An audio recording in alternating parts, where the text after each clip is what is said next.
And here you can clearly see extra 20% discount is already applied, free domain and 3 months of free hosting included. And now you will see the domain is 100% free. So first of all, go to the link in the description, click on it and new screen will open in front of you. Now simply scroll down a little and you will see different hostinger packages. And the good news is every plan includes free domain, 3 months free hosting, up to 80% off already applied. Once you select the plan, now you need to choose how many months you want to buy cloud hosting for. I personally recommended selecting minimum 48 months because this gives you the lowest possible price. And here you can clearly see extra 20% discount is already applied, free domain and 3 months of free hosting included. Next, search for your free domain in the search bar.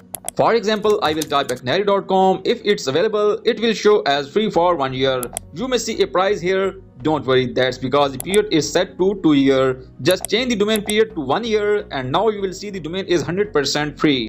Now click on continue. Now enter your Gmail address, create a strong password, then click on create account.